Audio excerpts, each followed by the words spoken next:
Hello, welcome to another virtual program with Maine Historical Society. I'm Kathleen Newman, Manager of Education and Public Programs. Today is November 19th, 2020, and this is our panel on REDACT, our exhibit at MHS, REDACT Obscuring the Maine Constitution. And our panelists this evening are going to examine the redaction of Maine's 1820 Constitution in 1875, and the ramifications that ceasing to print sections 1, 2, and 5 of Article 10 had upon Wabanaki communities and public lands. I want to thank all of our panelists for being with us this evening, and I'm going to introduce first our moderator for the panel, Darren Ranco. Dr. Ranco is the Associate Professor of Anthropology and Chair of Native American Programs at the University of Maine, and he is also one of the co-curators, of the REDACT exhibit. His research focuses on the ways in which indigenous communities in the United States resist environmental destruction by using indigenous diplomacies, and critiques of liberalism to protect cultural resources, how state knowledge systems rooted in colonial contexts continue to expose indigenous peoples to an inordinate amount of environmental risks. He teaches classes on indigenous property rights, research ethics, environmental justice, and tribal governance. A member of the Penobscot Nation, he is particularly interested in how better research relationships can be made between universities, Native and non-Native researchers, and indigenous communities. Thank you so much, Darren, for being with us this evening and for acting as the moderator for our panel. Great, thanks, Kathleen. I'm really excited about this program. It is star-studded cast of great experts, and my biggest regret will be that in a way, I wish we had a little bit longer time, but hopefully this is the beginning of a really important critical discussion to be continued in other spaces and places. I also want to say that much like the Maine Historical Society, I'm here in Wabanaki homelands as a Penobscot Nation citizen, and I just want to recognize our location in this landscape in terms of being in Wabanaki, our homeland, for all of us, the Indigenous panelists here tonight. So yeah, I'm along with Catherine, who I'll introduce in a sec. The REDACT exhibit was co-curated with myself and Catherine, along with Donald Soktoma, who's a Passamaquoddy historian and tribal historic preservation officer for the Passamaquoddy tribe, and James Francis, who's a Penobscot historian and director of the Cultural and Historic Preservation Department for the Penobscot Nation. What I'm going to do is actually introduce all the panelists in the order that they'll be going. They'll roughly speak for about 10 minutes. There might be a little bit of crosstalk and discussion after they finish, all of them finish, and then hopefully there'll be some time for some questions at the end. So I'll just go ahead and introduce them. Catherine Burns received her PhD in U.S. history from the University of Wisconsin-Madison. She has taught history courses at the University of New England and Norwich University, and volunteers as a researcher for Maine Historical Society. Although a specialist in U.S. immigration history, was published on the Irish in America, Catherine is now working on a book about the true story behind a New England food history legend. Maybe she'll share more about that. Next up is Corey Hinton, who's a Passamaquoddy tribal citizen. He's an attorney at Drummond Woodson Law Firm in Portland, Maine. He has a law degree from Arizona State University Sandra Day College of Law with a special certificate in federal Indian law. He also has a Bachelor of Arts in Native American Studies and Political Science from Colgate University. Prior to joining Drummond Woodson, Corey worked for Aiken Gump in Washington, D.C., where he primarily advised tribal governments and tribally owned entities in a wide range of matters, including water and natural resource management issues. And he is currently involved in a lot of amazing work related to our own tribal sovereignty here in Maine, and he might touch on some of that tonight. Next up is Donna Loring, who's a Penobscot Nation citizen and tribal elder, former Penobscot Tribal Council member, author, and playwright, and she recently stepped down as senior advisor on tribal affairs to Governor Mills. A Vietnam Army veteran, Donna was the first woman to serve as a police chief in the state of Maine when she served as police chief of the Penobscot Nation. She also served as the chair of the Women's Veterans Commission under Governor King. For many years, she hosted, and I appeared on it a bunch of times, hosted Wabanaki Windows on WERU radio, where she discussed current issues affecting our Wabanaki tribal nations. As the Penobscot Nation representative to the Maine State Legislature, Donna authored or co-authored a number of important bills, including the 2001 law, an act to require teaching Maine Native American history and culture in Maine schools. And I think it's that energy from trying to teach people about our seemingly purposely erased history where she'll add a lot to this panel. Lastly, but definitely not leastly, Sherri Mitchell is a Penobscot Nation citizen, a lawyer, educator, writer, and activist. She received her law degree from the University of Arizona Rogers College of Law and has a bachelor's degree from the University of Maine.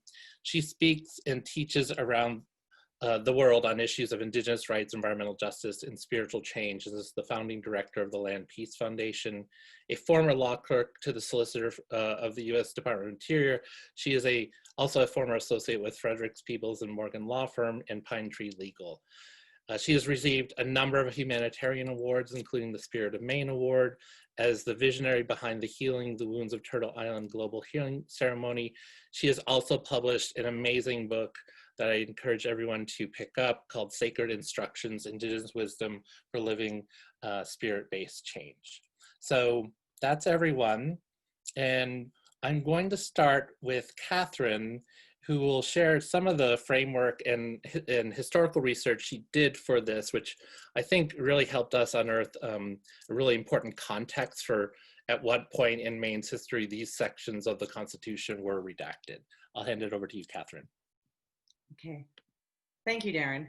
And I'd like to thank all the panelists for tuning in and say how honored I am to be on this panel. So I began looking into the redaction of Article 10, Section 5 in 2015 at the request of Maine Historical Society, where I was volunteering as a researcher. And I did not find as much historical documentation on the redaction as I would have liked. Nevertheless, I kept digging, and I came up with what I hope is a plausible explanation for why and how the redaction of Article 10, Section 5 happened. And I concluded that the redaction was related to, or better yet, a response to the settling of a Maine Supreme Judicial Court case called Joseph Granger v. Peter Avery. Now, Granger v. Avery began in 1854, when Joseph Granger, who was a lawyer and landowner from Calais in Washington County, accused former Passamaquoddy Indian agent Peter Avery of trespassing on Grass Island in the St. Croix River. Basically, and I'm simplifying here, Granger believed that he owned Grass Island through a chain of title that originated with a deed recorded by Massachusetts in 1794. Members of the Passamaquoddy tribe believed that a treaty that they had signed with Massachusetts, also in 1794, proved that they owned Grass Island. Now, from the tribe's perspective, Massachusetts had no right to deed this land, as it never owned it. The treaty was a recognition of what's called aboriginal title, or the Passamaquoddy tribe's ongoing, never extinguished ownership of the land. 20 years passed before the Maine Supreme Judicial Court, acting as the law court, heard Granger v. Avery during its April 1874 session. And the law court's main task was to interpret the law and decide who owned Grass Island. In the 20 years between 1854 and 1874, state officials learned of Maine's financial stake in the case. If Granger won, the Passamaquoddy tribe would lose not just Grass Island, but all 15 of its treaty islands in the St. Croix River. And these islands were valued at $2,000 in 1855. They were valued by the state, actually. In accordance with Article 10, Section 5, subsection 5, the state of Maine would be responsible for compensating the tribe if it lost these treaty islands and for covering the cost of defending title. Now, notably, Maine officials questioned whether this was really true as early as 1863. Now, unfortunately, by the time the law court heard Granger v. Avery in 1874, Maine was looking to limit expenditures and trying to pay down its US Civil War debt. An undesired outlay to the Passamaquoddy tribe did not serve this belt-tightening agenda. Now again, the law court heard the case in its April 1874 session, but I need to stress that it did not issue its opinion until July 1875, so over a year later. Now this is important to keep in mind because efforts to redact Article 10, Section 5 began in this window of time. So during this waiting period, an associate of Joseph Granger's named Frederick Pike got the ball rolling on redacting Article 10, Section 5. Fred Pike and Joseph Granger worked together as lawyers, and Granger trained Pike in the profession.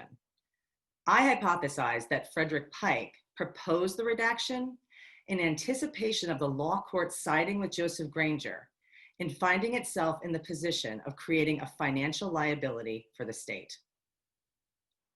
Now, why do I think this? Well, because arguments in court for the tribe's ownership rested on the idea of Aboriginal title. However, just a few years prior, the law court had rejected the legitimacy of Aboriginal title in a case involving the Penobscot Nation and land that should have been guaranteed by their 1796 treaty with Massachusetts. There was little reason to think the court wouldn't do the same in Granger v. Avery. Granger would probably win, and the state could be pressed to compensate the Passamaquoddy tribe for the islands. But unlike in the Granger case, in the Penobscot case, the legislature protected the state from some of its financial obligations stemming from Article 10, Section 5. The legislature had prompted the Penobscot suit in 1868 as a means to determining title, making the Penobscot Nation the plaintiffs. Before the case went before the law court, however, the legislature approved a resolve requiring that if the Penobscots lost, any funds to be dispersed to the defendants be charged to the Penobscot Nation's trust fund. No such stipulation existed prior to the law courts taking up Granger v. Avery. So the Penobscot case was similar to Granger v. Avery in that it concerned Aboriginal title. And in fact, it was cited as precedent in the law court's decision on Granger v. Avery. But it differed from the Granger case in that before the Penobscot case went before the law court, the legislature figured out a way to avoid using money from the state treasury to pay the cost of defending native treaty land. The Penobscots would pay this cost instead in violation of Article 10, Section 5. Arguably, the future redaction of Article 10, Section 5 stood to accomplish the same thing, but on a more permanent basis.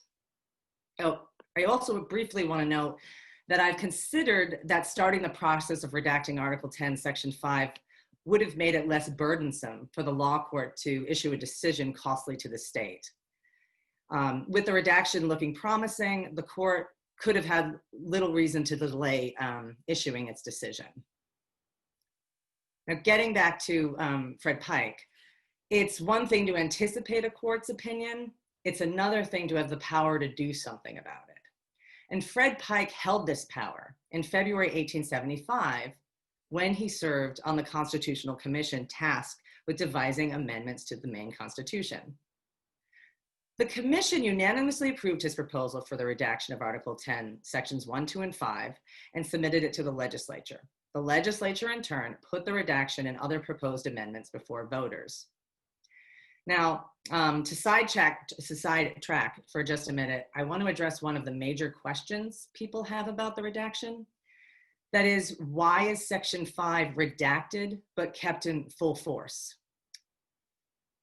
Pike proposed redacting Article 10, Section 5, while also keeping it, and I'm quoting here, in full force with the same effect as if contained in said printed copies of the Constitution. So Pike's proposal essentially set it up so that the text of Article 10, Section 5 would not be printed in the Constitution, while it would also remain valid as law. And this has been perplexing for people. Yet there is a logical reason why Pike did this. although I bet a lot of you will consider it shady. So the 9th subsection of Article 10, Section 5, bars Maine from modifying the Articles of Separation without the consent of Massachusetts. It also requires that Maine keep the Articles of Separation in the Constitution. Again, Article 10, Section 5 contains the Articles of Separation. So, by this 9th subsection, Maine did not have the authority to remove Article 10, Section 5 on its own. Pike's proposal got around this. It retained the validity of Section 5 as law, and therefore technically kept it in the Constitution, while also not printing it. He couldn't get rid of it, but he figured out he could hide it. And maybe that was all the state would need in order to shield its constitutional responsibilities regarding native treaties with Massachusetts. Now, getting back to Pike's objectives, again, I think Pike proposed the redaction with an eye towards the yet to be decided Granger case. And that's why the redaction process began after the law court heard Granger in its April 1874 session, but before the law court issued a decision. In July of 1875, the law court finally issued its rescript with its decision in Granger v. Avery. Siding with Granger, it found his title to be perfect and denied the Passamaquoddy tribe's claim on the grounds that Aboriginal title was not legitimate. But the state was actually not liable to pay anyone yet. And that's because voters actually approved the redaction shortly before Granger v. Avery officially concluded. Final judgment in Granger v. Avery was not recorded in Washington County until October 20th, 1875. And final judgment also included what the state owed Joseph Granger in damages. This means that the state was never on the hook for money to either the Passamaquoddy tribe or Joseph Granger until after the redaction had received final approval. The timing was, to say the least, very convenient for the state. Now, to wrap up, it probably won't shock any of you to hear that after the redaction officially took effect on January 1st, 1876, Maine never paid the tribe for the islands. It also charged Joseph Granger's damages to the Passamaquoddy Trust Fund, also in violation of Article 10, Section 5. The Passamaquoddy tribe and their allies complained about the loss of their islands and the state's taking Granger's damages from their trust fund. Yet, to my surprise, I never found anyone specifically referencing the redaction in these complaints. Now, it's possible I just failed to find such evidence. But they did, however, cite the Articles of Separation in the complaints. So perhaps they ignored the redaction, I'm not sure, so perhaps they ignored it and focused on the fact that Maine's responsibilities remained, whether printed in the Constitution or not. But state officials in turn ignored complaints from the Passamaquoddy people and their white advocates well into the 20th century. To conclude, I hypothesized that the redaction of Article 10, Section 5 was a way of responding to an anticipated decision in Granger v. Avery that could prove expensive to the state. Shielding the state's obligations to uphold and defend Native treaties helped the state to avoid the financial implications of its constitutional responsibility. Once the redaction was in place, Article 10, Section 5 may have remained in full force, but its omission from printed copies of the Maine Constitution reflected the state's operating as though it did not exist. Thank you. Thank you, Catherine. That's the details are very important in terms of proving something that I think some of us who've known about this redaction for a long time, that just how purposeful it always felt, and you really uncovering that that intentionality of erasing these obligations from the printing of the Constitution, I think is so critical. So thank you again for all your work on doing that. I think that's been really helpful to a lot of us. I'll hand it over to Corey, who will talk sort of about the longer history around which this this case appears and sort of ongoing sort of legal wranglings between Native people and the states of Massachusetts and Maine. Thank you so much, Darren. It's really nice to be here. And thank you, Catherine, for some amazing research. I just learned a lot. And I just want to say that in a very sort of serendipitous fashion, as I was preparing today, I got an email from a gentleman who works for the Passamaquoddy tribe, sharing 2 articles that he'd received from the tribal historian. And these are articles in the Boston Globe from 1891 and 1892. And Catherine, they talk about the Constitution. And at this time, there was a gentleman who had gone to the court, or sorry, to the legislature, and who had, there was a tribal delegation that actually argued for the upholding of the tribal treaty rights. And when that didn't happen in the 1870s, they didn't give up this fight and ended up taking their arguments to Massachusetts. And this article that I have from 1892 says, and this is amazing, it says, this is from after, this is an account of an appeal in Massachusetts, right? The article says Passamaquoddy Indians appeal to the parent state. So in 1892, Passamaquoddies were in Boston appealing to the Massachusetts legislature to uphold their treaty rights because the state of Maine had just zeroed them out and erased them. So I'll send these to you. I get articles like this from time to time, and I'm very fortunate for that. And I learned just on the fly this history that has been buried. And I'm not going to say that, well, the history in Maine and New England is one of ethnic erasure, particularly with respect to indigenous peoples. And I feel this, I think I know this intuitively, and then I get articles like this, and they just reinforce how important it is to find that history that was erased. And here, these articles are heartbreaking. And they tell really the story of proud people that made promises to the United States of America. They thought that they received protections for their lands forever, and they were exploited. And they were exploited to make room for people who kept taking and taking and taking until they had nothing more to give. And you have these proud people who are traveling hundreds of miles from their home in the 1890s, speaking to rooms of foreign people about how their lives, their cultures have been taken away, and the means through which them and their ancestors have lived and survived has literally vanished. It's terrible, but the fact that these articles popped into my email box today, it just is amazing and perfectly timed.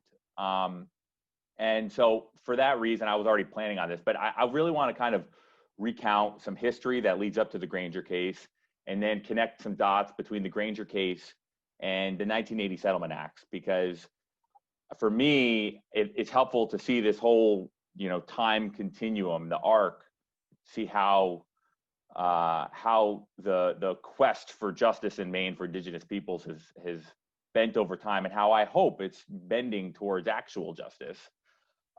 Federal Indian law, the type of law that I practice in my practice as an attorney in Drummond Woodsum, involves representation of tribal nations.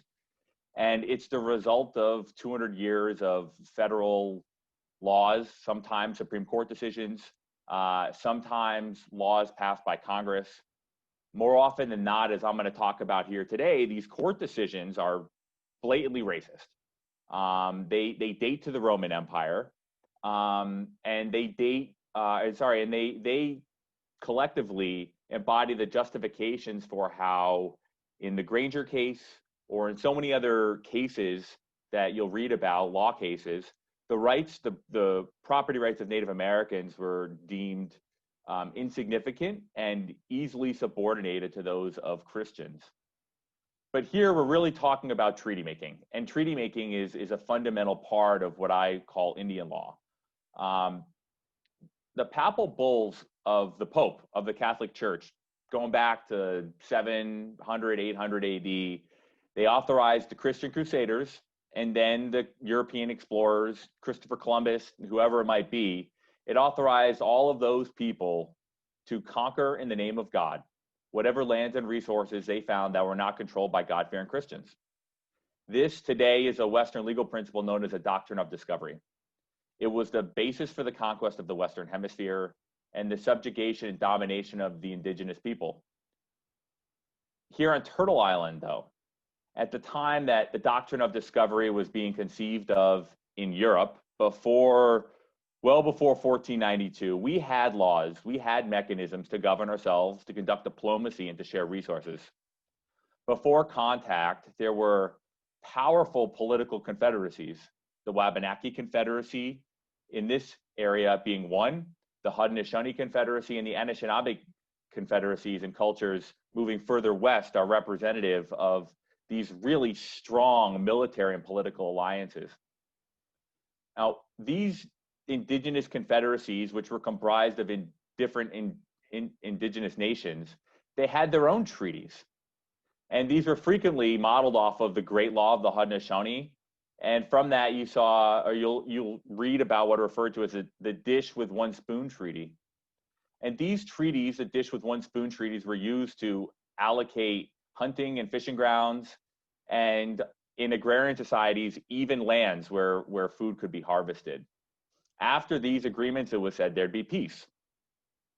After contact, the Wabanaki Confederacy sought to draw its own balance between itself, its individual member nations, and the European nations, as all those European nations were fighting over themselves and fighting over our lands and our resources. The resulting treaties, that balance of power, the way that it was struck, this was formalized in wampum belts that were based on the premise of the dish with one spoon treaty. The basic principle is that we travel in the river of life together, side by side in separate vessels. One people in canoe and one people in a ship with mast. Not one in front of the other, but side by side. From this, you have strong mutual friendships and everlasting peace.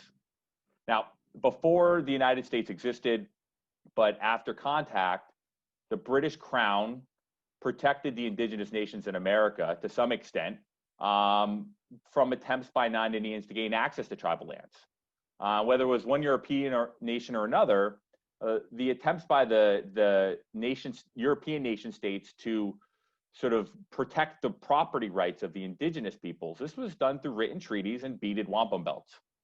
Although it wasn't a treaty, a lot of us have heard of the Proclamation of 1763, which prohibited land transactions between non-Indians and Indians without the approval of the Crown, and put a line in the sand for where Europeans could not move beyond. Ultimately, though, the British were terrible partners. They were brutal. And as a result, in 1775, America's Third Provincial Congress obtained the Penobscot Nation's support in the Revolutionary War. The American Congress promised to respect the nation's exclusive domain beginning at the head of tide in the Penobscot River, extending 6 miles on either side of the river. The very first treaty signed by the United States after the Declaration of Independence was with the Wabanaki tribes in present-day Maine and in Nova Scotia. And this was the Treaty of Watertown, signed in July 19, 1776, just weeks after the Declaration of Independence, and with the Micmac, the Maliseet, and the Passamaquoddy, referred to there as the St. John's Indians. Just after that, George Washington requested the assistance of the Wabanakis, and Colonel John Allen, a sort of right-hand man to George Washington at the time, ended up negotiating a treaty pursuant to which the Passamaquoddy tribe in particular was to send warriors in protection to the United States to protect American lands in return for the forever protection of American lands, or the Passamaquoddy lands. And the Passamaquoddies have a letter from John Allen that says, Passamaquoddies, we're asking you to guard the coast from Machias to your lands as you buy. You can go out, seize the vessels, kill them, turn them back. Under the orders of General Washington's right-hand man, Sopiel Saktoma, Passamaquoddy warrior, with 50 men, captured an armed schooner, a British schooner, took her to Machias, where the boat and all of the crew were turned over to John Allen. By all accounts, the Passamaquoddies, the Penobscots, the Micmacs, and the Maliseets played a crucial role in the Revolutionary War. It is because of us that the American-Canadian border is where it is today. We did all of that in exchange for the protection forever of our lands and our ability to live off of them. Now, just after the Revolution, Congress passed what's called the Non-Indian Course Act, the Indian Non-Indian Course Act of 1790.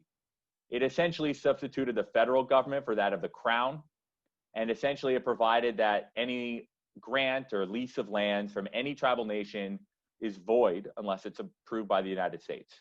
Now, this is still a law in the books. This was a law in the books in 1790. Now, despite that, in Maine, the tribes never received that protection following the Revolutionary War.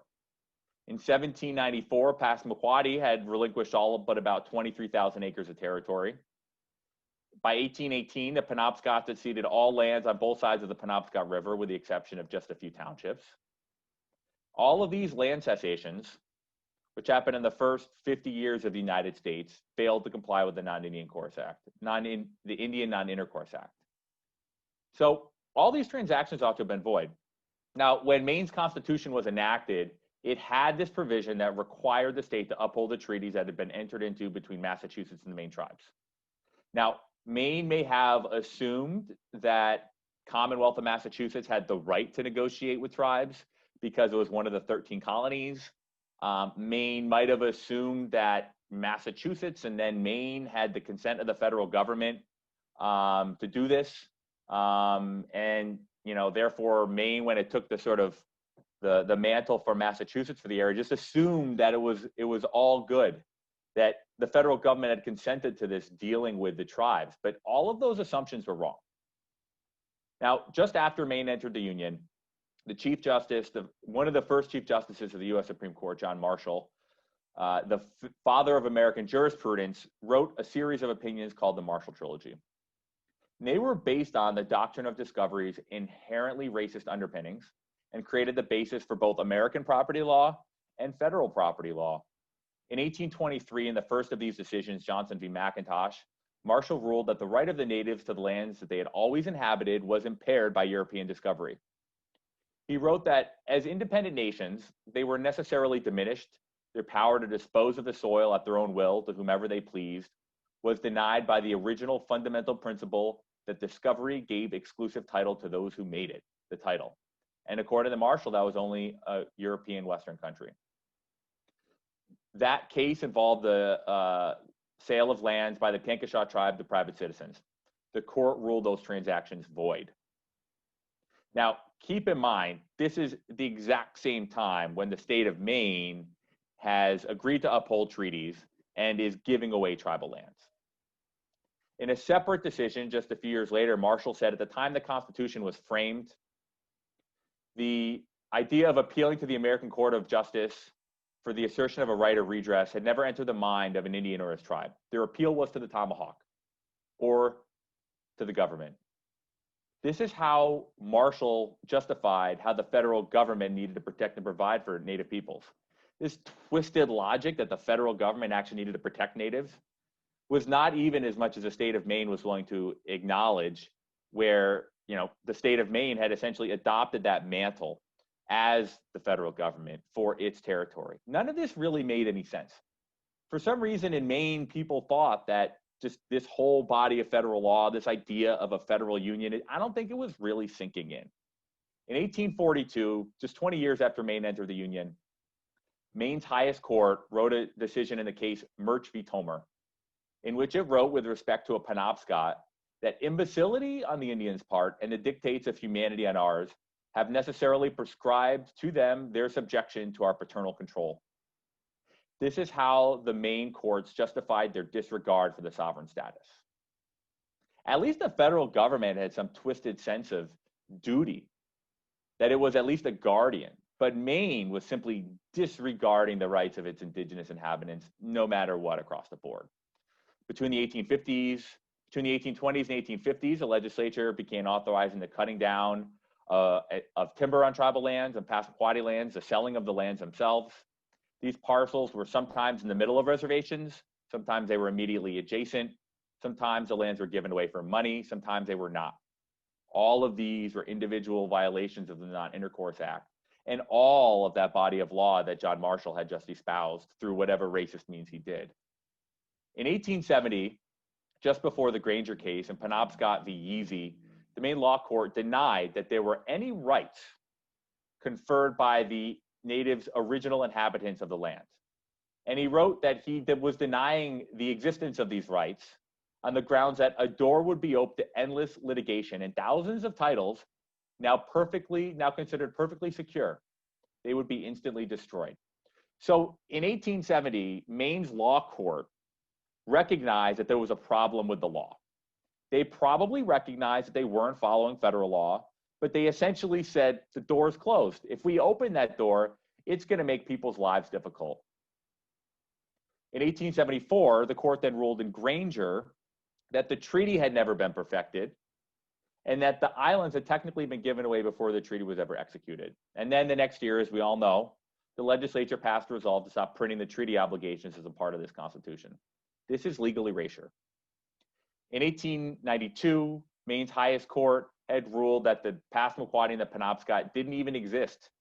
In State v. Newell, a Passamaquoddy who was arrested for hunting on the Indian Township Reservation claimed immunity from state law for treaty hunting rights. The state court essentially said that the tribe had lost its political organization and its existence and had no legal standing to claim any rights at all. Corey, just like that, Maine had erased us. if you can wrap, sorry, I'm worried about the other two speakers as we're running out of time. Sure, I'm getting there. Yeah. From the late 1800s to the mid 1900s, Wabanaki people, we were second-class citizens. Our lands were being raped and pillaged and flooded without our consent. Our warriors continued to fight proudly in America's wars, but our warriors were not allowed to vote in Maine when they came home. Our veterans, our elders, and our most vulnerable people were being beaten and killed with no justice delivered. When our lawyer, Don Jellers, stood up, he was framed by the state of Maine, his civil rights were violated, and he was run out of the state. In 1960s, when Mississippi was burning and Maine was killing Indians and allowing people to get away with it, two sides of the same coin. By the time the 70s rolled around, by the time the landmark decisions in JTC v. Morton came back around, the tribes were fed up and they're ready to fight. The land claims were for 12.5 million acres or 60% of the state. This was resolved by the United States through the Maine Indian Claim Settlement Act. The rest is history. Plenty to talk about. Thank you. Thank you so much, Corey. Sorry about that. You give this great scaffolding of the jurisprudential history, which I think is so critical, and especially the ways in which the role of Wabanaki tribal nations in the forming of the United States is so critical in terms of these promises.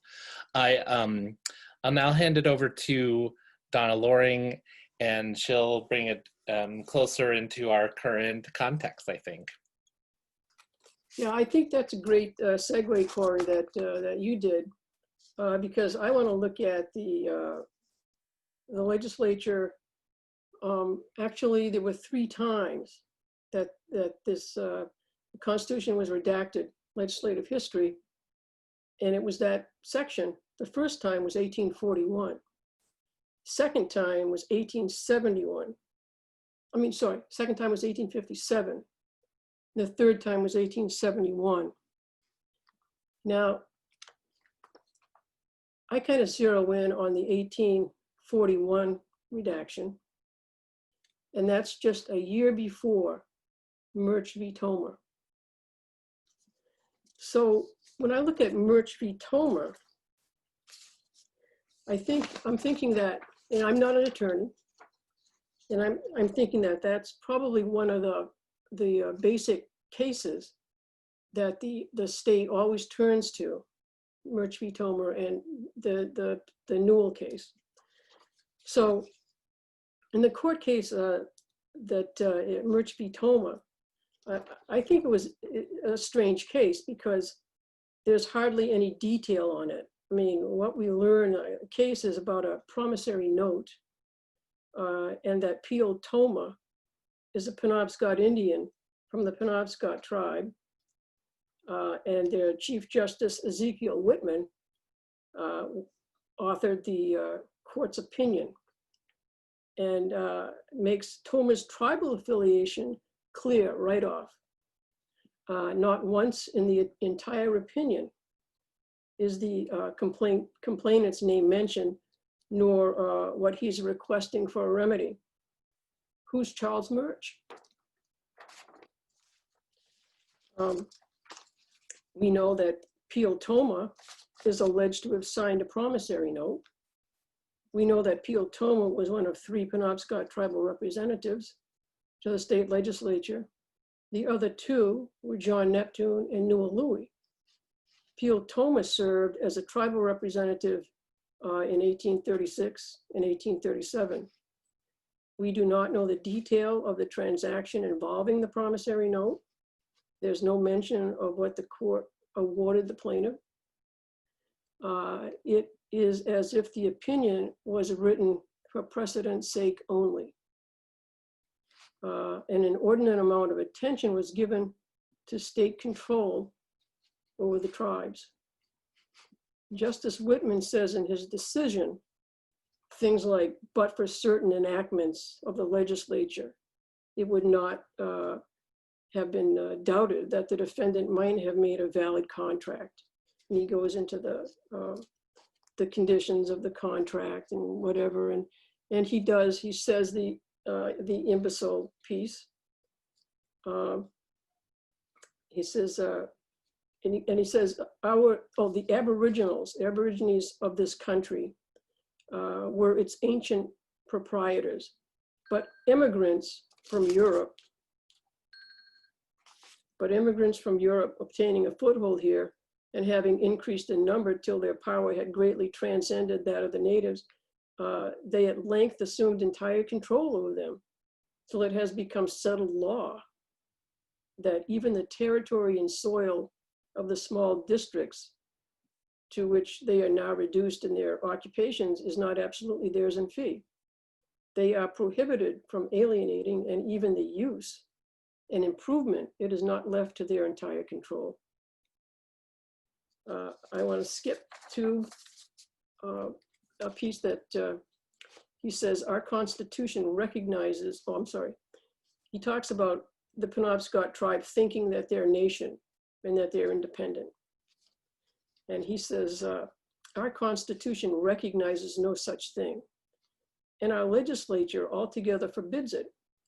We have in express terms extended our legislation over them and over their territory, and have even presumed to appoint agents to manage the affairs of the Indians in reference to it, although endowed with their attributes. And then he goes on to the imbecile stuff. Towards the end of his opinion, he touches on the right of sole Indian to make a contract. He goes on to discuss agents, how they were appointed by the legislature, and goes into what they can and cannot do to represent Indians. And says agents had no say over personal property. So when reading his opinion on individual Indians, it kind of makes me look at the term indentured servitude, that it comes to mind, someone who is made to do work for free or pay money through being indebted. Whitman writes the following within his opinion. I'm going to skip that part. He says, I'm just going to go into, when taking a closer look at the Chief Justice, we see that he's a combination of things. A politician who served the US Congress representing Maine 2nd District, a delegate to the 1819 convention that framed the state constitution, and finally the Chief Justice of the Supreme Court, Maine Supreme Court. He refers often to the Maine Constitution. I wonder how he could totally leave out Maine's obligation to the tribes, since Maine took the obligation from Massachusetts in 1821, just 21 years earlier, unless he was for the termination of the tribes from the beginning. He served as a federal representative for Massachusetts in Congress. He was well aware of the Articles of Separation and what was required for Maine to become a state. Those obligations were written into the Maine Constitution. He was among the delegates who accepted the final version of the Maine Constitution. It may not be a coincidence that in 1841, a year before this decision, the state removed Article 10, Section 5 from public view, ordering it not to be printed. There's some other things, but I want to get to, oh, the other thing I want to say is this particular case was in niche, meaning that, I looked it up, meaning that the opinion that was written by Whitman it was agreed by the defendants that they were going to respond in writing to his opinion. And in Nietzsche, if you don't respond in writing, that opinion stands. And these defendants, the attorneys for the defendant, never responded to the opinion. So that's sort of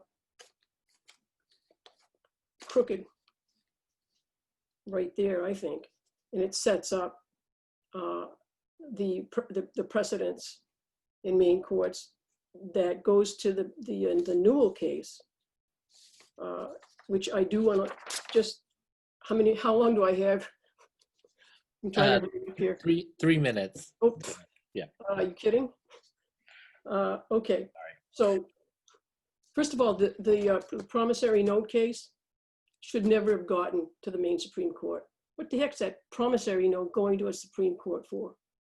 All right, so let's move on to the State v. Newell, 1892, 50 years later. In this case, set a precedent for future case dealings with treaty obligation and tribal sovereignty. The key findings of this case rendered the tribes to be non-existent and the state of Maine free of its treaty obligations written in the Articles of Separation of Massachusetts. The case is the go-to case for the Attorney General and state of Maine. And you see them use it quite a bit. And this was a hunting case involving Peter Newell, member of the Passamaquoddy tribe. He was charged with killing 2 deer out of season. He said he was guilty unless the court found he had a legal treaty right to kill the deer.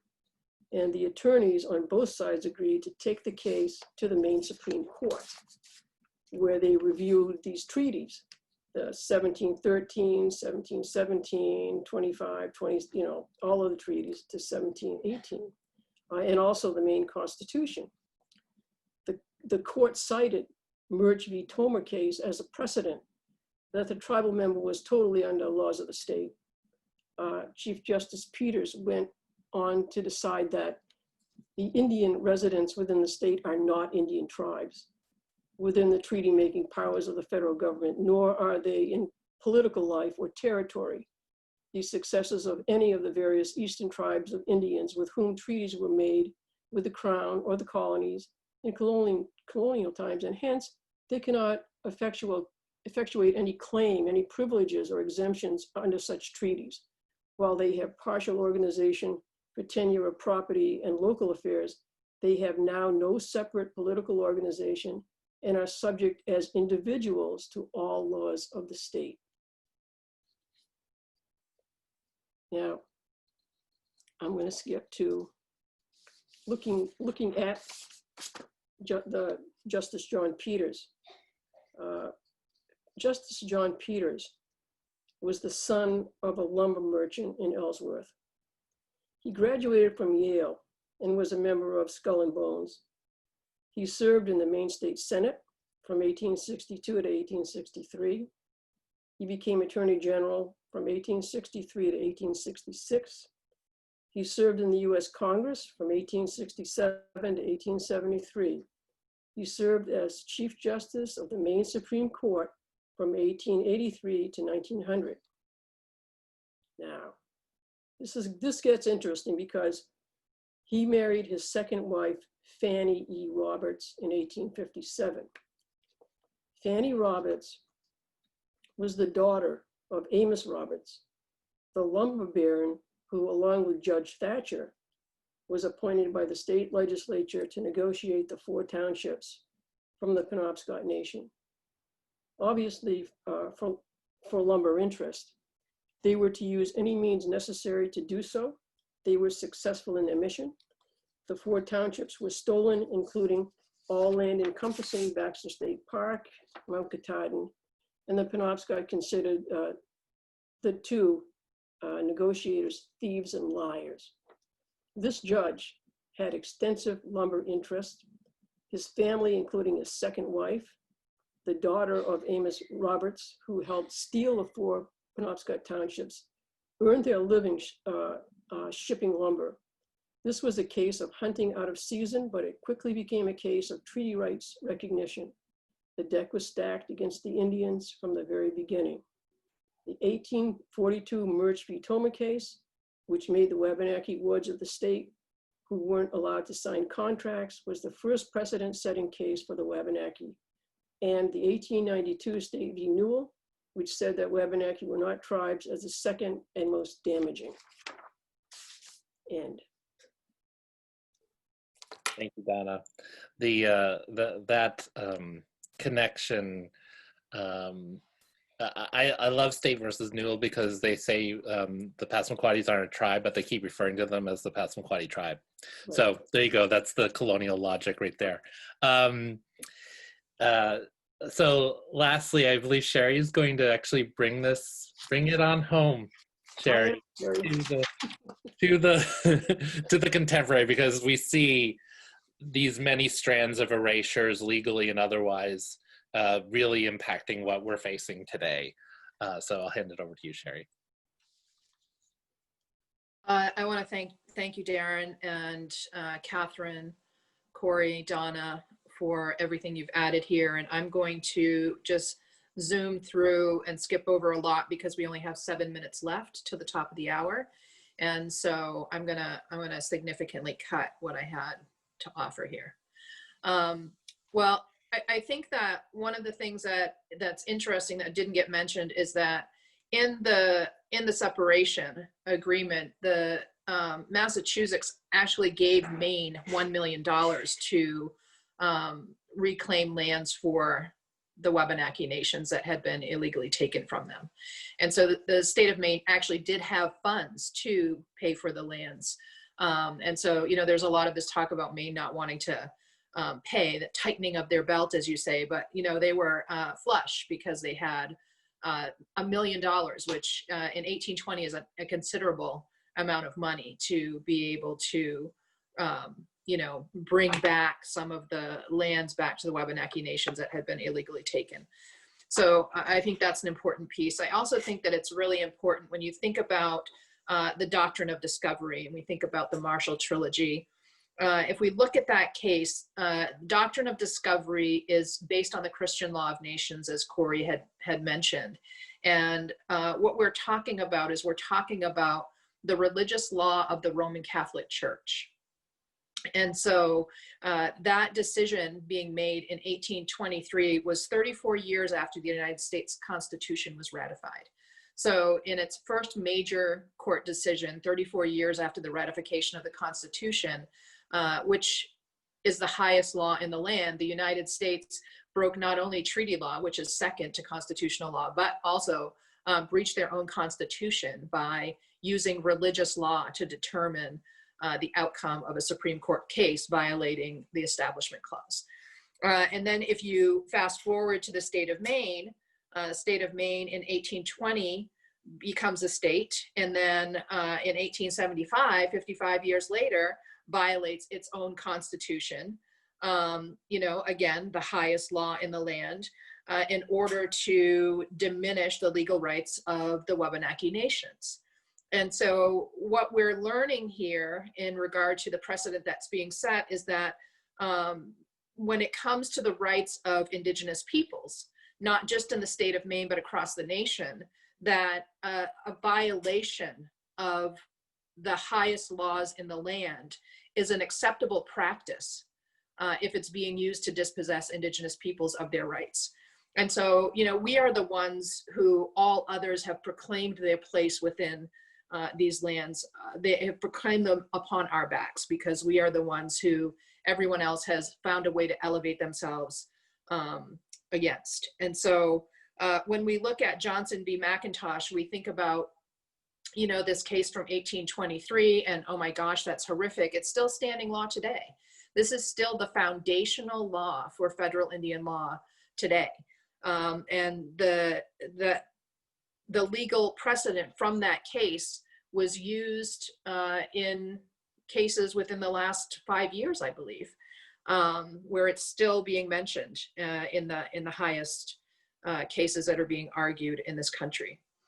And so I also want to acknowledge that, you know, the land that I'm on right now, that I just reclaimed, 213 acres that I just reclaimed in Penobscot territory, was an original land grant given to a man named Moses Goodwin. And, you know, so there's history here that's still relevant today. And, you know, Donna, I'm so glad you talked about the Murch case, because to me, that is Maine's Dred Scott decision. It is the equivalent of Dred Scott for the state of Maine. And so when we think about the framing of these precedent-setting cases, they're purposely being used to diminish and eliminate the rights of tribes. And we're seeing this today. I mean, when we think about where we are today and about the trust obligations of the U.S. government, when we're looking at the ability of tribes to be able to put their lands into protective status, the Carcieri decision is a case where there has been this whole legal fiction created out of whole cloth that allows for a diminishment of significant indigenous rights, land rights here in this country, and also the Baby Veronica cases. So here you have cases where there are individuals who are just, you know, seemingly normal individuals who suddenly have millions of dollars to launch these legal battles that end up in the diminishment of indigenous rights. And that is purposeful. And so when we think about all of these different things that have been mentioned today, when we think about from the very beginning, the framing of a legal construct known as federal Indian law, the creation of all of this precedent-setting casework, right? This whole history.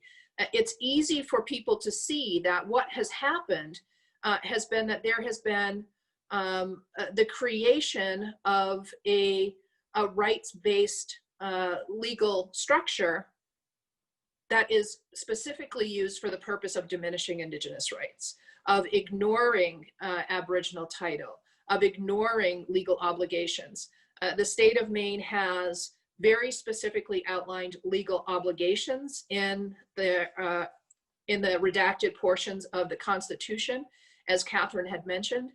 And the impact of hiding that, you know, in addition to the impact of all of these legal decisions that are in violation of both the US Constitution and Maine's Constitution, the impact of that is that 50 years after that happened, a judge who was deciding on a case, he's the adjudicator in this particular case, can't go to that law and look at what the state of Maine's obligations are.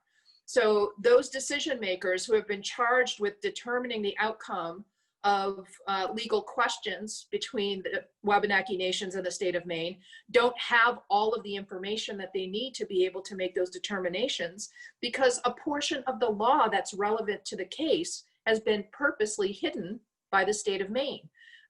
You know, and that's criminal. All of these things that we're talking about are criminal. They're violations of the highest laws in the land, both in the United States and in the state of Maine. And if we're going to move forward in a good way, the only way that we can do that is first with an acknowledgement of the harm that's been done as a result of this construct of this legal fiction, but also some type of reparation to actually prevent this from continuing to happen, because we're seeing it happen today where the state of Maine can just unilaterally decide that the Penobscot Nation has no water rights. There's never been a ceding of any water rights by the Penobscot Nation, but the state of Maine has been allowed to create this legal fiction and just unilaterally dispossess us of our territorial rights. And there are those within the court system who are willing to go along with that because of the precedent that has been set by these cases. And so we're still being impacted by those things today. I think every one of us could go on for a great deal longer. discussing this, but I want to respect everyone's time, and I see that our time is up. So thank you. Thank you. And thank you, Darren, for moderating, and everyone for your comments. Thank you, Sherri. And this is, this met my expectations and so much more. To call this a master class on sort of the implications of not only the redaction, but on this twistery of federal Indian law, erasures, colonial history would be an understatement. I've been told that we have time, if people have time. Maybe I don't have a whole lot of time, but I'd love to just see if there are some questions, and maybe we can address one or two of them. I do think that Sherri, bringing it into the contemporary of it being relevant to the contemporary river case for Penobscot Nation, I think there are other implications as well of contemporary disputes, be they fishing, elvers, be they what have you. And Don has done so much great work trying to both educate Maine people against these erasures, as well as our legislature into some sort of action. So I want to mention something that Corey's involved with, and other people as well. If people are looking for something to do, visit wabanakialliance.com, and really to try to, that's one of the spaces you can go to in terms of supporting Wabanaki tribal sovereignty. There are other ways you can participate in and really advance the interests of our righting these wrongs that are so obviously wrong. So actually, one of the questions, and this would be part of our master class, would be some documentation, which I'm happy to work on with a couple of the panelists to have the cases and some of the text linked in, because I do think that would be really edifying for folks as well. What else?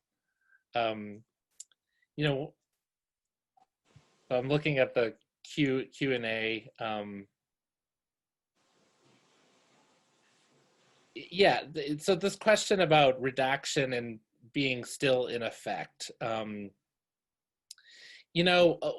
I'd happy to turn it over to Sherri or others who sort of might want to answer this question. Like, it didn't exactly disappear. I think you started to address that, Sherri, in what you were saying. Mm-hmm. Well, so, and I saw that Ernie Hilton had asked that question, and I'm going to answer your question with a question. Really good Socratic method here that we all have the benefit of learning from.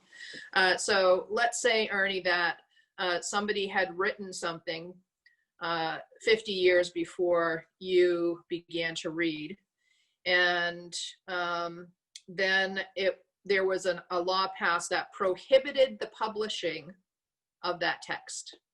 And so if there was a law passed that prohibited the publishing of that text, and it just disappeared from all published documents within the state of Maine's archives, how would you know that it was there? How would you know that it existed unless you're clairvoyant? And so if you don't know that it's there, how can you access it? So I guess that's my answer to that question. That the state of Maine, in doing that, it was trickery, because there's no way that anyone would know that it was there unless they were clairvoyant. And so, yeah. No, thank you, Sherri. And I think, does anyone want to connect this? Because this is what the WabanakiAlliance.com, that suggestion going there. And these bills that came up in this most recent legislature, and sort of, what those developments mean in terms of, righting these wrongs. I don't know if anyone wants to kind of give an update or a sense of where that's going. Corey, or yeah. Sure, Go ahead. I can give a quick stab at it. Since Governor Mills came into office, I think there's been a real renewal in efforts to improve tribal-state relations, and that resulted in the creation of this task force that made 22 recommendations that were ultimately adopted into legislation that would change the main law portion of the overall Settlement Act.